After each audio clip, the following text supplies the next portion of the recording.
The verdict in Manhattan came after a 2-week trial of Ahmed Khan Rahimi, 29, an Afghanistan-born man living in Elizabeth. The charges, including using a weapon of mass destruction and bombing a public place, carry a maximum punishment.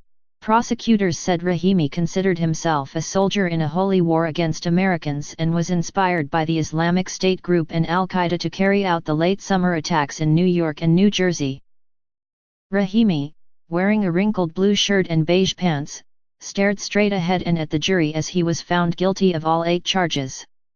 The defense vowed to appeal. Sentencing was scheduled for June. Today's verdict is a victory for New York City, a victory for America in its fight against terror, and a victory for all who believe in the cause of justice, said June H. Kim, acting U.S. Attorney for the Southern District of New York. In the prosecution's closing argument, Assistant U.S. Attorney Emil Bove described an unusually large amount of evidence that pointed to Rahimi. His fingerprints and DNA were found on bombs in the September 17, 2016, attack. Dozens of videos tracked his movements as he dragged the bombs and suitcases through Manhattan streets, and they also captured the explosion at 23rd Street in the Chelsea neighborhood. The second bomb didn't detonate.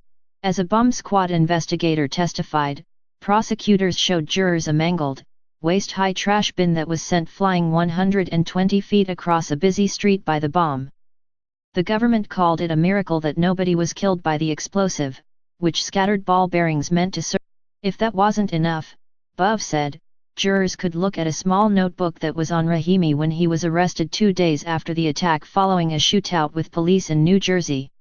The prosecutor said Rahimi's written words provided a confession as he took responsibility for the bombings and a claim of credit for attacks that left him feeling proud. He still faces charges in New Jersey related to the shootout. He has pleaded not guilty to attempted murder of police. Assistant Public Defender Sabrina Shroff did not deny evidence linking Rahimi to the 23rd Street bomb but asked jurors to question whether Rahimi really intended for the 27th Street bomb to go off. She urged the jury to acquit Rahimi of 3 charges that could result in a mandatory life prison sentence, and she expressed compassion for those injured by the blast, some of whom testified during the trial.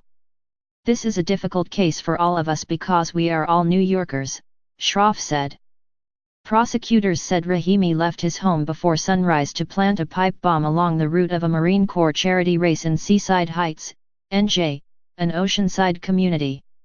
No one was injured in the explosion because the race had been delayed.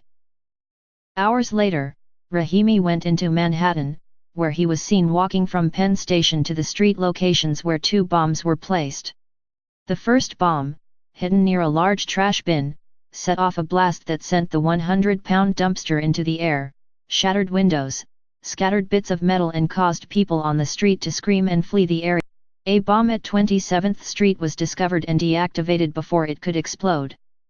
The following day, a homeless man and his friend alerted authorities after they found a backpack containing smaller bombs in a trash can near a train station in Elizabeth. Assistant U.S. Attorney Andrew DeFilippis said in closing arguments that Rahimi had carried out a cold and calculating attack with a variety of explosive devices that included a backpack filled with 7 bombs, some small enough to use like hand grenades. The prosecutor said Rahimi could be convicted even if some bombs didn't explode because the government only needed to prove that he took substantial steps to set off explosives.